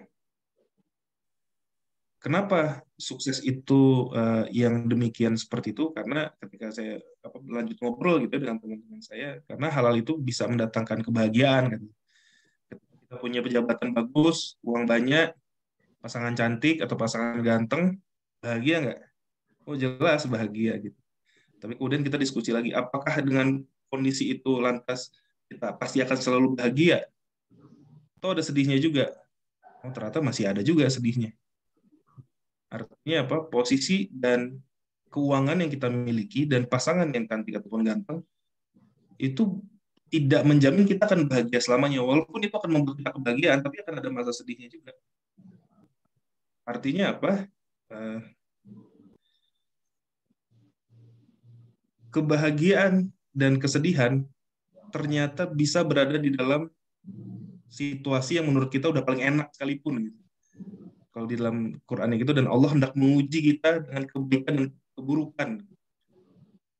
Bahwa kondisi seperti itu pun yang kita anggap sudah sukses itu ternyata punya kesedihan dan kebahagiaan yang sama juga. Sama seperti ketika bisa jadi posisinya atau uangnya tidak sebanyak itu. Ada juga rasa bahagia, ada juga rasa sedih. Ada orang yang sudah bekerja keras, gitu, tapi dia masih berada di dalam posisi yang sama. Tapi ada juga beberapa orang yang entah gimana, dia sudah menjadi jabatan yang tinggi. Saya nonton di video podcastnya apa ya, di Ahmad Dhani sama Bang Roma waktu itu. Jadi Ahmad Dhani cerita, ini sambil ini ya, cerita-cerita. Yang Ahmad Dhani itu bilang, saya tuh dulu punya band, bandnya itu band nge-jazz gitu. Kebetulan saya satu sekolah SMA sama Ari Lasso. Ari Lasso masuk, akhirnya band saya jadi band rock. Nah itu kebetulan aja tuh. Padahal saya tuh niatnya itu menjadi pemain keyboard ngisi di kafe-kafe di Jakarta dengan gaji 8 juta sebulan. Itu harapan Ahmad Dhani. Tapi kebetulan saya kenal Lasso, kemudian kita jadi ngeband rock. Gitu. Kebetulan saya bikin lagu judulnya Kangen, nggak taunya Laku Keras. Kebetulan saya bikin album lagi, nggak tahu Laku Keras. Kebetulan Lasso canduan narkoba, dia berhenti, kita bingung nyari vokalis. Kebetulan saya tetangga sama Once. Once saya rekrut jadi vokalis. Makin laku lagi gitu. Jadi ternyata semuanya itu terasa banyak kebetulan. Bang Roma sampai bilang, oh kenapa namanya kebetulan band aja? Tapi kalau saya lihat di gambaran itu, ternyata kejadian-kejadian itu, apakah musisi yang bekerja keras itu hanya Dhani saja? Enggak, sebenarnya banyak gitu. Tapi enggak semua musisi itu tetanggaan sama Once. Enggak semua musisi itu satu sekolah sama Ari Lasso. Enggak semua musisi itu bisa bikin lagu kayak Kangen. Artinya apa? Ada di dalam perjalanan hidup kita yang memang itu di luar kendali kita. Itu memang pure pemberian Allah aja. Emang Allah yang ngasih aja gitu. Dan di ayat yang lain pun Allah menjelaskan Allah itu melapangkan dan menyempitkan rezeki seseorang itu atas kehendaknya. Ini jadi gambaran bahwa capaian-capaian kita capai dalam hidup, baik itu berupa jabatan, harta, pasangan, itu semua adalah pemberian Allah dan itu sifatnya ujian. Dan di dalam ujian itu ada kesenangan dan ada kesedihan gitu. Nah, artinya ternyata bukan posisi itu yang kita kejar, karena itu pemberian dari Allah. Karena itu ada kesenangan dan kesedihannya. Nah, yang harus kita perhatikan, ketika itu adalah pemberian dari Allah, respon kita bagaimana selanjutnya ketika Allah memberi kondisi seperti itu. Sebagai contoh nih, misalnya, saya alumni ITB, saya kuliah di ITB, waktu itu saya ikut SBMPTN, satu angkatan jurusan arsitektur itu hanya 100 orang. Gitu. Tapi kalau saya lihat, ternyata yang mendaftar itu bisa sampai gitu 1000 orang yang dapatkan jadi arsitek. Tapi ternyata yang keterima itu hanya 100 orang dan saya berada di dalamnya. Apakah saya yang keterima di situ berarti saya merasa saya lebih pintar daripada yang lain yang tidak terima? Saya ragu juga saya ngomong gitu. Saya nggak ngerasa saya lebih pintar. Apakah belajar saya lebih rajin? Nggak juga. But for somehow saya keterima di situ. Dan saya ngerasa itu adalah betul pemberian dari Allah. Jadi satu kursi itu bisa direbutin 10 atau bahkan 30 orang. Dan saya keterima di situ. Itu pemberian Allah saja. Nah, selanjutnya setelah Allah memberi itu, saya responnya mau gimana? Nah, disinilah saya memikirkan bahwa Allah itu ridho kepada kita dengan berbagai macam pemberiannya. Dan ketika Allah sudah memberikan berbagai macam pemberiannya dalam suka dan duka, respon kita tuh mau bagaimana? Nah, Allah menunggu respon itu, dan itulah yang akhirnya menjadi tugas kita sebenarnya. Dalam arti, kita itu sedang menjalin hubungan sama Allah, sedang berkomunikasi sama Allah, Allah ngasih kita macam-macam, Allah tuh pengen lihat respon kita seperti apa. Dan ketika kita sadar itu adalah pemberian Allah, kita pasti pengen merespon yang sesuai dengan harapan Allah. Dan itulah di situ kunci ingin mencari ridho Allah. Bahwa baik rezeki saya sedang lapang, rezeki saya sedang sempit, jabatan saya sedang bagus, jabatan saya sedang biasa. Itu. Yang saya inginkan adalah saya bisa memberikan respon yang baik di hadapan Allah. Saya ingin Allah itu ridho sama respon saya. Nah, sehingga akhirnya saya pikir bagaimana cara memperoleh ridho Allah, kita harus betul-betul apa ya, di dalam posisi sadar gitu ya, dalam posisi aware bahwa ketika kita terjadi suatu kejadian di dalam hidup kita, kadang-kadang kan hidup kita itu suka nggak sesuai dengan harapan kita. Kita pengennya A, rencana kita A, tapi ternyata realitanya nggak sesuai. Kan kita suka kesel ya. Nah, kita harus mindsetnya sadar dulu, nggak dulu, oh iya ini Allah mengizinkan kejadian yang terjadi. Oh ya Allah yang memberikan ini. Dan Allah tidak akan zolim kepada kita, Allah pasti ingin terbaik buat kita. Nah, selanjutnya bagaimana saya bisa merespon itu dengan cara yang tepat, cara yang Allah ridhoi. Kita tahu bagaimana hal-hal yang Allah ridhoi. Nah, disitulah Allah menurunkan Quran. Memang kita akhirnya perlu mengetahui ya, memang akhlak-akhlak seorang muslim itu bagaimana. Contoh misalnya Allah memberikan kejadian di dalam hidup kita, tahu-tahu ketemu orang atau rekan kerja sangat nyebelin, ngomongnya nggak enak gitu ya. Nah, terus kita mau kayak gimana? Apakah kita mau balas maki? Kan kalau menurut hawa nafsu kan bisa aja gitu. Tapi kita mikir, oh ya, takutnya Allah nggak ridho gitu. Atau misalnya berpasangan suami istri, misalnya. Suaminya dingin gitu ya, balas chatnya pendek-pendek. Sebagai istri kan kesel ya gitu. Tapi apakah kita mau maki-maki suami? Nah, itu kan jadi mikir, oh ya Allah memberikan kejadian ini maksudnya apa ya buat saya? Bagaimana saya bisa merespon yang tetap sesuai kehendak Allah? Akhirnya upaya itu sih yang terus dibangun ya. Apa tuh? Merespon setiap kejadian dalam hidup sesuai dengan kehendak Allah. Seperti kisah Su'aib tadi gitu. Dia punya harta, ayo nggak apa-apa lah dikasih gitu. Yang penting saya bisa mendekat kepada Allah. Karena yang menjadi tujuan adalah ridho Allah. Nah, insya Allah dengan hal itu kita pilih dalam hidup kita, keimanan kita akan bertambah. Karena adapun ulama mengatakan keimanan itu bertambah karena amal soleh gitu ya, yang kita hendak dilakukan untuk mendapatkan ridho Allah, keimanan itu turun ketika kita melakukan maksiat. Jadi naik turun itu nanti parameternya di situ. Mungkin itu terkait pertanyaan dari Mbak Citra.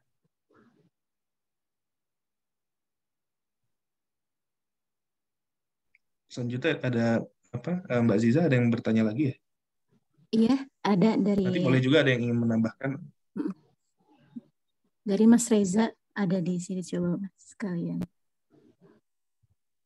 Ya, izin bertanya Bro Riki, ketika dikaitkan dengan iman, tidak dapat diwarisi di satu sisi lainnya, apa yang menjadi ajaran dalam Islam bisa kita ajarkan kepada anak-anak kita, dan memang tidak bisa menjamin anak kita juga memiliki tingkat keimanan sama orang tuanya. Dan saat anak kita tidak dapat memiliki keimanan sama orang tua, bagaimana tanggung jawab kita sebagai orang tua, utamanya ketika dihadapkan surat At-Tahrim ayat 6. Tadi di awal juga Mbak Aziza itu mengangkat kisah komunikasi antara Rasulullah dengan putrinya Fatimah ya. Memang dijelaskan di situ Rasulullah itu tidak bisa menjamin keimanan Fatimah gitu. Dan di dalam lecture-nya Ustadz Noman pun menjelaskan bahwa ketika sampai kepada berhadapan Allah gitu ya, aku itu tidak bisa bertanggung jawab atas hal-hal yang telah kamu pilih gitu. Apapun keimanan yang kamu pilih itu semua tanggung jawabanmu di hadapan Allah. Jadi memang kita harus terima dulu ketetapan dan keriduan Allah ya, bahwa kita itu tidak bisa menjamin keimanan seseorang, atau kita itu tidak bisa membuat seorang itu jadi beriman. Seperti halnya Rasul tidak bisa membuat pamannya itu beriman, nah, gitu. Bahkan sekaliber Rasul sekalipun, apakah Rasul dakwahnya berarti kurang bagus? Kayaknya enggak deh. Atau Nabi Lut, apakah Nabi Lut dakwahnya kurang bagus kok istrinya sampai tidak bisa terajak? Nah, kita harus terima dulu ya bahwa kondisi itu bisa terjadi gitu. Dan ketika itu terjadi sangat menyakitkan. Apabila pasangan kita, apabila anak kita tidak memiliki keimanan yang sama, itu sangat menyakitkan. Tapi harus disadari dulu bahwa kita tidak bisa membuat seorang itu jadi beriman. Dan sebenarnya sama di dalam Al-Quran pun dikatakan bahwa setiap orang itu tidak bertanggung jawab atas dosa yang dilakukan oleh orang lain. Jadi kita tidak memikul dosa orang lain sebenarnya. Karena setiap orang itu bertanggung jawab atas diri. Apa yang kita pertanggungjawabkan di hadapan Allah itu adalah ikhtiar kita sebenarnya. Sejauh apa kita membangun environment, lingkungan yang kondusif untuk anak kita itu memahami Islam. Yang kita pertanggungjawabkan di hadapan Allah sebenarnya sisi itunya.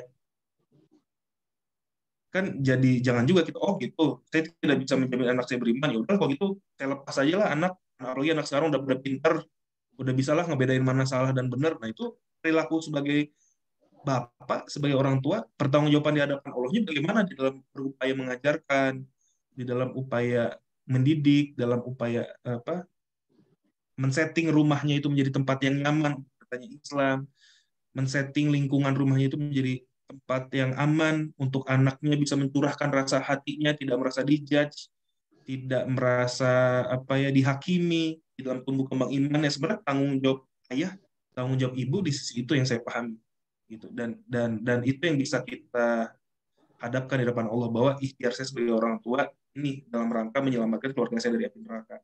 Pilihan-pilihan selanjutnya yang dipilih oleh anak saya emang itu akhirnya di luar tanggung jawab kita.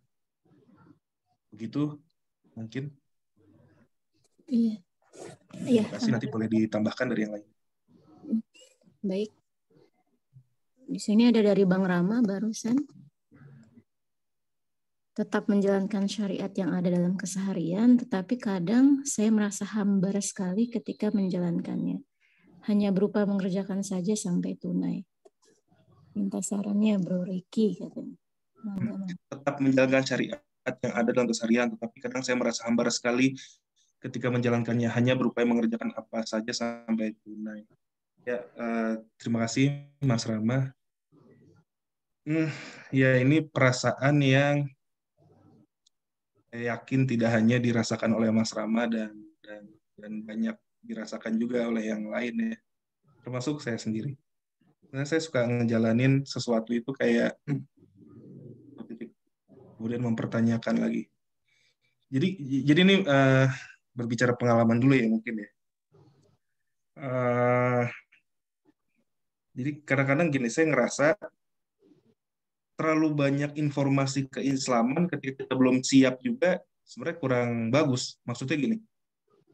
Jadi kalau berbicara mata uang ya gitu ya. Jadi mata uang. Jadi uang itu kalau dia itu terlalu banyak peredarannya di Indonesia misalnya ya, itu kan bisa jadi inflasi. Ketika uang itu terlalu banyak, dia bisa jadi inflasi. Dampak dari inflasi itu nilainya jadi turun gitu. Rp1.000 ketika dia langka, dia akan mahal. Tapi ketika 1.000 rupiah ini terlalu banyak gitu ya, nilainya jadi turun. Nah, kadang-kadang saya juga suka ngerasa kayak gitu sebenarnya di dalam diskusi keislaman, entah kenapa ya. Ketika saya terlalu sering gitu ya ikut dalam diskusi keislaman, ini refleksi saya pribadi ya, tidak untuk menjadi contoh, mungkin saya berbagi aja. Kadang-kadang saya juga suka ngerasa kok Assalamualaikum jadi biasa aja rasanya ya gitu. Jadi saya ngerasa bahasan-bahasan itu ketika terlalu kasual gitu ya, dan dalam kuantiti yang banyak, itu bisa jadi inflasi juga gitu.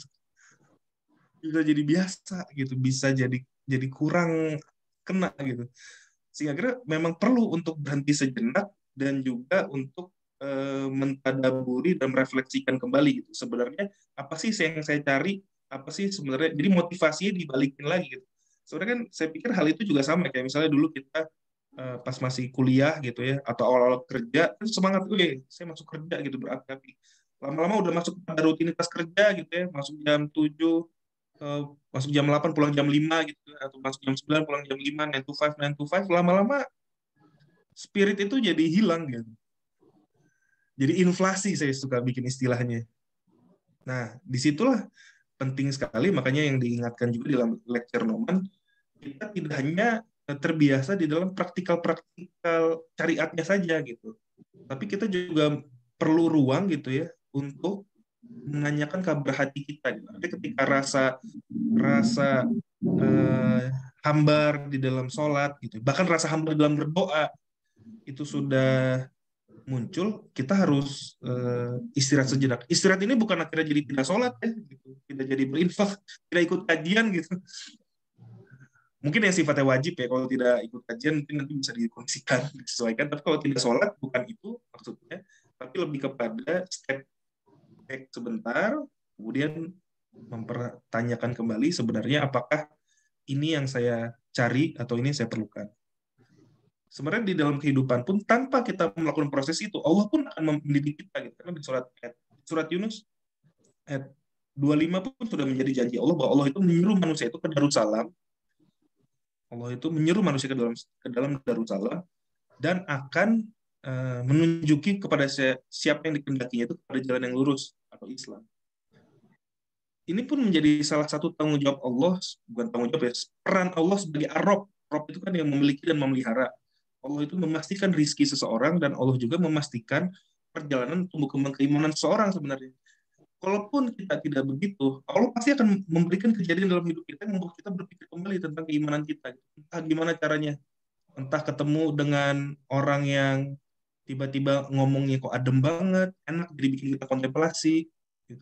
Entah tiba-tiba kondisi ekonomi kita dihimpitkan gitu ya, agar kita bisa kontemplasi.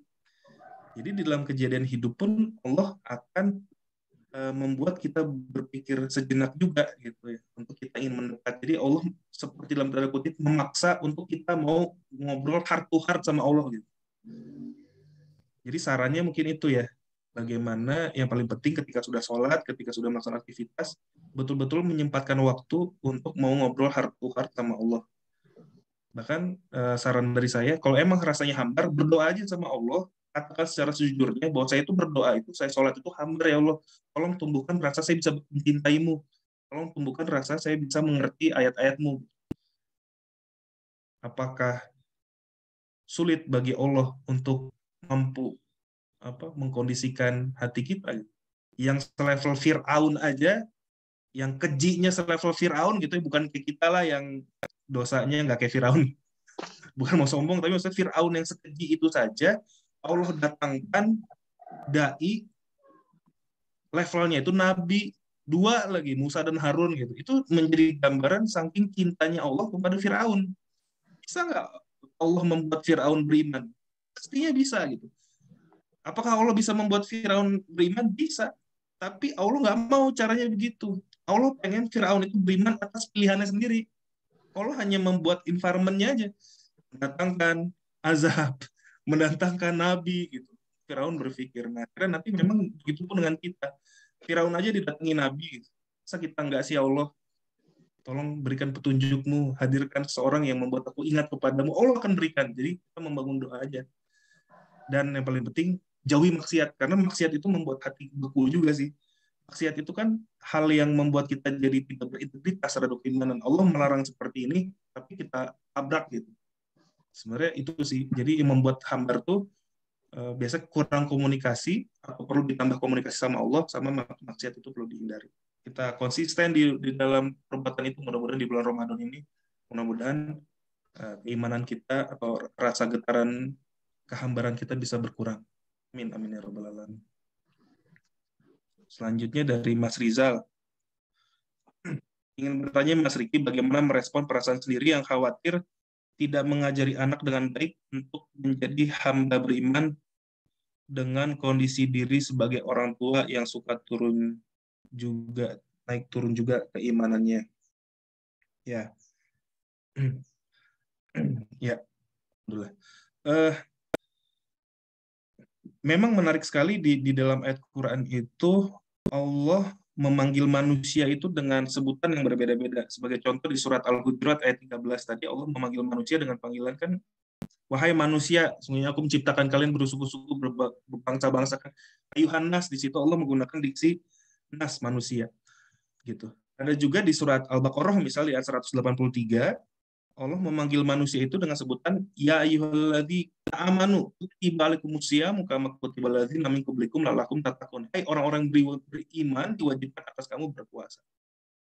Ada juga di surat Al-A'raf ayat 172, di situ dikatakan gitu. Dan aku hendak meninggikan derajat mereka, tapi mereka cenderung kepada keinginannya yang rendah gitu. Dan cenderung kepada dunia, mereka itu seperti anjing gitu. Bahasanya gitu di sini. Itu di Al-A'raf 179 Allah katakan di akhir ayat, sesungguhnya mereka itu seperti hewan ternak. Jadi menarik, ada kalanya Allah itu memanggil manusia dengan sebutan wahai orang-orang beriman, diwajibkan atas kamu berpuasa.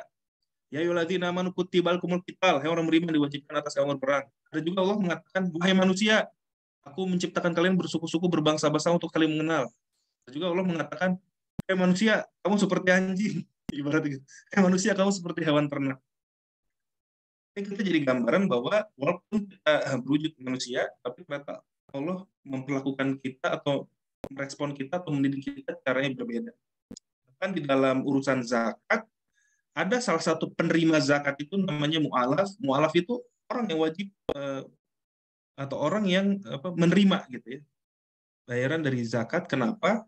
Karena mu'alaf itu kan dia baru terhadap dunia keislaman ini, artinya perlu dilatih dulu keimanannya. Ini Allah sangat memberikan ruang gitu ya, bahwa setiap orang itu ada yang level keimanannya itu sudah seperti Abu Bakar dan para sahabat, ada juga dia masih baru belajar. Abu Bakar masuk ke Islam itu ketika Rasul Abu Bakar itu beriman ketika Rasulullah itu memperkenalkan diri sebagai Rasul. Abu Bakar langsung beriman, makanya gelarnya Abu Bakar As-Siddiq. Ada juga Umar itu baru beriman setelah 6 atau 7 tahun kenabian. Umar itu yang kita tahu sehebat itu, beriman itu setelah 7 tahun. Ada juga Abu Sofyan. Abu Sofyan itu mau beriman setelah Futuh Mekah 23 tahun. Jadi kadang-kadang kita nggak tahu perjalanan hidup atau karir iman seseorang. Ada yang bisa langsung beriman, ada yang berimannya setelah 7 tahun, ada yang beriman itu setelah 23 tahun. Bahkan Abu Sofyan itu termasuk orang yang memfotokan Islam di tempat yang lain.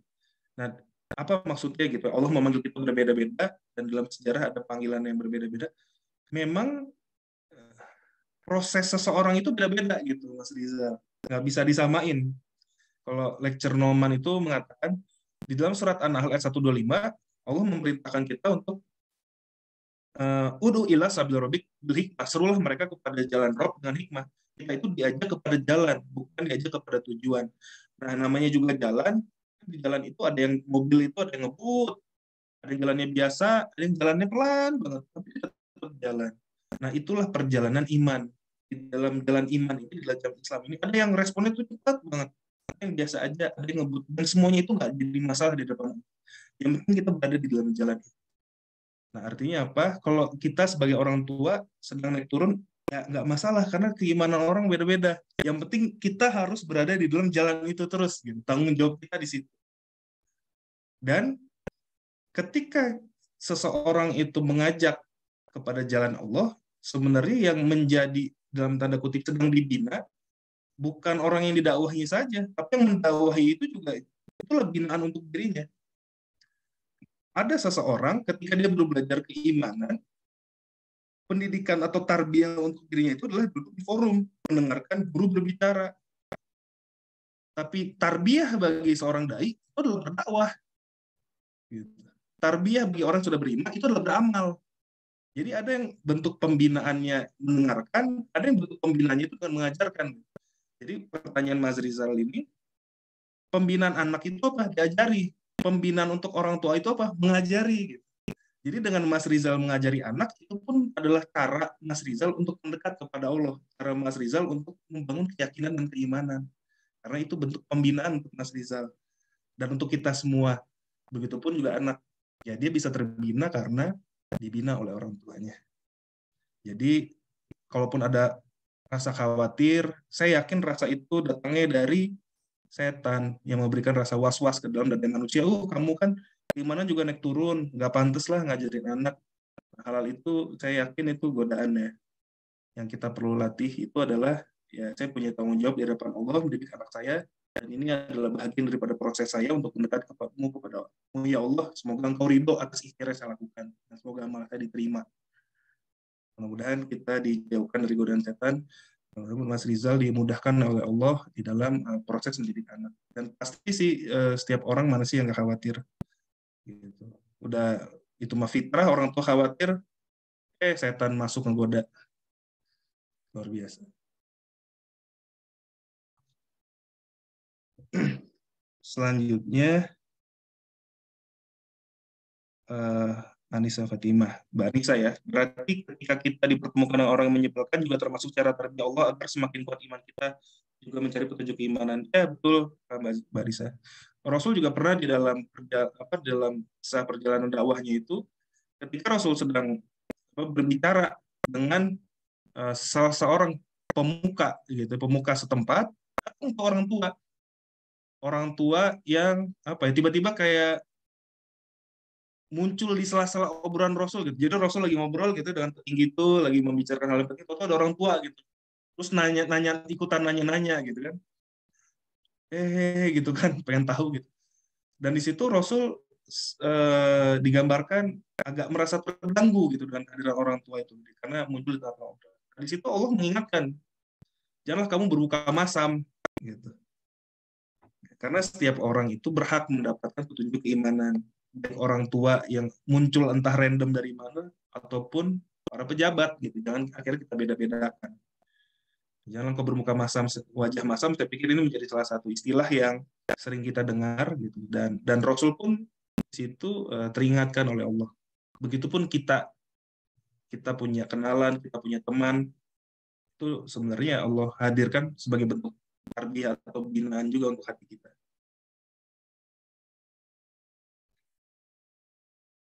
Begitu mungkin yang bisa saya diskusikan ya. Ada yang mau menambahkan mungkin daripada apa yang sudah disampaikan? Begitu Mbak Aziza? Iya. Ya, terima kasih banyak untuk teman-teman yang sudah berdiskusi bersama. Mungkin di sini kalau masih ada boleh ya. Kita mungkin sampai udah jam 7 juga, tapi kalau masih ada silahkan. Di sini juga ada Bang Muji sama Pak Hanif. Barangkali ada sedikit feedback, Bang Muji. Atau Pak Hanif? Saya mendengar saja, Mbak. Oh iya. Aziza. Ya. Oke, kalau Pak Hanif gimana Pak? Udah Pak, jangan menyimak aja. Menyimak saja, baik-baik. Terima kasih banyak. Oke. Nah teman-teman masih ada, boleh raise hand ya, atau open mic. Oh mangga. Oh Mbak Nisa, monggo Mbak Nisa. Boleh open mic aja Mbak. Ya, terima kasih Mbak Aziza atas kesempatannya. Izin bertanya Bang Riki terkait dengan ini ya, di zaman sekarang kan yang namanya syirik atau mensekutukan Allah itu tidak mesti dalam bentuk datang ke perdukunan atau menyembah berhala seperti itu. Tetapi yang perlu kita waspadai syirik-syirik di zaman kontemporer seperti ini itu seperti apa, dan batasannya itu yang bisa menjerumuskan kita kepada keluar dari keimanan itu yang seperti apa. Terima kasih.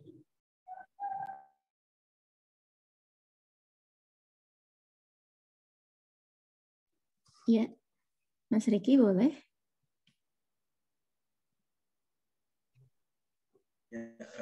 Ya, Mas.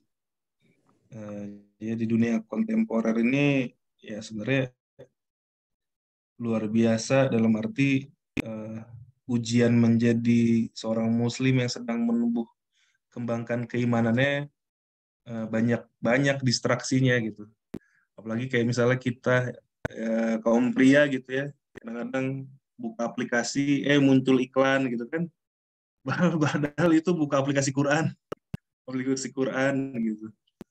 Tahu-tahu gambarnya yang kayak gimana, termasuk anak kita gitu kan nonton YouTube gitu, tahu-tahu iklannya bagaimana, senonoh atau bagaimana. Atau lagi misalnya kita pengen kita punya keinginan untuk belanja, belum lagi dengan kemudahan adanya e-commerce gitu ya, ngebuat kita kayak jadi berhayal pengen ini pengen itu gitu, bikin bisnis banyak-banyak. Iya ya, intinya sih kita dihadapkan kepada distraksi yang luar biasa banyak, sehingga akhirnya untuk bisa betul-betul memurnikan tauhid itu atau memurnikan iman itu memang berat.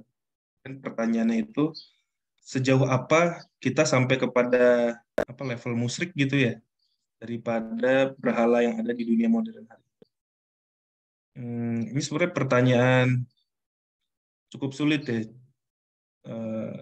Kalau kita jawab sejauh apa sih kita itu sampai kepada level musyrik. Kalau misalnya musyrik itu sendiri kan menduakan Allah ya. Berarti mendua itu kan perbuatan khianat gitu. Ya kalau sampai berbicara musyrik akbar ya sampai akhirnya meragukan eksistensi Allah, meragukan kasih sayang Allah. Dan itu kan terjadi juga di dunia modern, lebih percaya kepada sains, teknologi. Itu sudah bisa dijawab oleh sains, itu udah musyrik akbarnya. Mungkin musyrik kecil-kecilnya gitu ya, ya akhirnya menjadi ragu terhadap ayat-ayat Allah, ketetapan Allah. Sebagai contoh misalnya, kemarin tuh sempat rame isu menikah beda agama gitu kan, disampaikan oleh orang-orang terkemuka atau selebgram. Akhirnya muncul di pikiran gitu. Iya ya, benar juga ya, nggak apa-apa kayaknya nikah beda agama. Padahal Allah sudah menjelaskan laki-laki mukmin untuk wanita mukmin, yang baik-baik untuk yang baik-baik itu. Ada kepentingan di surat An-Nisa ayat 1 misalnya, bahwa Allah mempersatukan itu agar kamu bertakwa, ada kepentingan untuk menjalankan Islam ini supaya bisa menjadi bagian daripada mendidik anak kita gitu. Karena di surat Al-Baqarah itu kan Allah telah ibaratnya memberikan tantangan, buatlah semisal satu surat saja, kumpulkanlah orang-orang untuk membantumu, sekutu-sekutumu. Dulu tuh ketika saya mendengar buatlah semisal satu surat itu, oke, kita bikin Al-Fatihah baru gitu ya, gitu. Kita bikin surat An-Nas baru, gitu. Kayaknya nggak mungkin deh gitu. Aneh, mana ada orang bikin surat baru. Kan Allah pun menegaskan, sungguh kamu tidak akan bisa. Tapi ternyata kekinian saya jadi mikirnya begini. Kan kalau kita lihat Al-Quran itu terdiri dari surat Makkiyah dan surat Madiniyah. Dan surat terpanjang di dalam Al-Quran itu ada surat Al-Baqarah ayat 282. Dan ternyata surat terpanjang dalam Al-Quran itu adalah surat yang ngomongin tentang hutang. Hutang piutang. Ternyata surat terpanjang itu bukan ngomongin sholat, bukan ngomongin zikir, tapi ngomongin hutang. Allah tuh kayaknya tahu banget gitu. Nih manusia akan berkonflik di mana nih? Akhirnya untuk hutang dibikin rinci ya. Gitu mungkin ya. Walau. Tapi di sini saya jadi mikir bahwa apapun yang ada dalam Quran itu bukan hanya hal-hal yang sifatnya ritual saja gitu. Tapi hal-hal yang bersifatnya dengan pelaksanaan hidup manusia gitu. Allah melarang riba. Nah, sikap kita bagaimana terhadap riba gitu? Apakah kita mau menggunakan surat dari Allah untuk tidak riba, atau kita mau melaksanakan dari surat yang lain gitu, surat yang orang lain buat. Allah membuat peraturan bagaimana hubungan wanita dan laki-laki seharusnya, gitu ya. Terus akhirnya ada orang lain yang membuat, menurut saya laki-laki dan wanita itu boleh kok berhubungan sebelum menikah. Itu kan membuat tandingan surat, tandingan ayat. Allah sudah menggariskan hal ini haram. Akhirnya manusia membuat tandingan, itu hal itu nggak apa-apa. Allah menggariskan pakaian itu harusnya menutup ini nih. Terus manusia menandingi, pakaian kayaknya nggak apa-apa kayak gini. Nah, jadi di surat tantangan untuk buatlah semisal satu surat itu lebih kepada buatlah aturan hidup. Silahkan buat aturan hidup yang lebih baik. Gitu. Aturan hidup yang menurutmu lebih baik daripada yang telah Allah buat. Mulai dari hal yang kecil gitu ya, hal yang sifatnya besar. Nah, musyrik yang kecil ini saya pikir menjadi berbahaya gitu apabila kita itu terbiasa di dalam hidup itu membuat pilihan-pilihan yang tidak sesuai dengan surat-surat yang sudah Allah tetapkan gitu. Jadi kita lebih tertarik sama surat yang lain gitu. Dalam urusan pernikahan kita tertarik dengan cara yang lain. Di dalam berpakaian kita terdistraksi dengan cara yang lain gitu.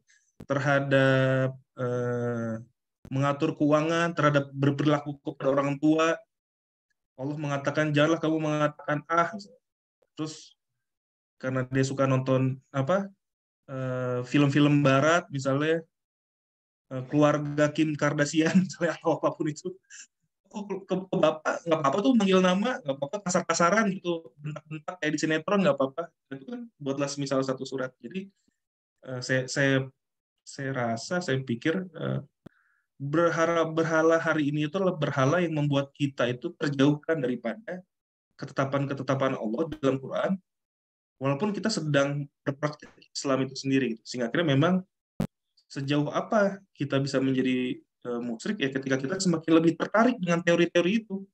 Kita lebih tertarik dengan praktik-praktik yang jauh daripada apa yang telah Allah tentukan. Gitu ya. Ketika seperti itu ya itu yang perlu kita bentengi, itu yang perlu kita cek and recheck kembali apakah betul keputusan-keputusan dalam hidup saya itu sudah sesuai dengan apa yang Allah ridhoi dalam Quran, atau kita masih terdistraksi dengan hal-hal yang ditawarkan oleh berhala modern hari ini. Mungkin itu yang bisa saya sampaikan. Boleh ditanggapi oleh Mbak Nisa. Gimana Mbak Nisa? Ya, terima kasih Kak Riki. Memang jadi tantangan juga ya yang tadi disampaikan terkait lebih percaya pada keberhasilan sains dan teknologi ini, juga termasuk kita kan sekarang lebih banyak muncul ilmu-ilmu baru ya, seperti ChatGPT, GPT, terus yang memberikan istilah-istilah dengan istilah-istilah misal tentang religiusitas, tentang Tuhan, itu lebih dengan akal begitu. Nah, kalau itu menjadi pegangan orang-orang sekarang, kan kita bisa kehilangan makna yang semestinya gitu. Ya, terima kasih Kak Riki atas jawabannya mencerahkan. Jazakallah khair. Amin. Tapi insya Allah setiap orang itu Allah kasih kesempatan itu. Saya betul-betul banyak belajar tadi dari Abu Sofyan. Abu Sofyan itu nggak ada yang menyangka di ketika kita masih hidup di fase Mekah, Abu Sofyan itu akan beriman. Abu Sofyan itu menjadi orang yang sangat dibenci. Gitu. Ketika udah fase Madinah, Abu Sofyan itu ingin membunuh Rasul Muhammad. Tapi siapa yang sangka jalan keimanan seorang ketika Futu Mekah, Abu Sofyan itu mau menerima Islam. Dan selanjutnya Abu Sofyan ikut di dalam keteguhan iman dan ia menebarkan kebaikan ya. Artinya kita nggak bisa dan nggak boleh kali ya jatuhnya berputus asa di dalam perjalanan keimanan, baik diri kita sendiri maupun lingkungan terdekat kita, mau itu keluarga kita, anak kita gitu. kita berputus asa, oh kayaknya dia sudah terlalu banyak terkena berhala modern gitu. Dia terlalu apa misalnya. Sebenarnya bukan hal yang itu yang diharapkan, karena kita nggak tahu perjalanan kita. Seterdistrak apapun kita di dalam hidup ini, pada akhirnya Allah akan memberikan kesempatan untuk kembali gitu. Karena ketika seorang sudah meninggal, itu sudah menjadi keputusan pilihannya, sudah tidak ada jalan kembali. Jadi selama seseorang belum meninggal, kesempatan untuk kembali itu Allah buka seluas-luasnya. Karena rahmat Allah jauh lebih besar daripada murkanya.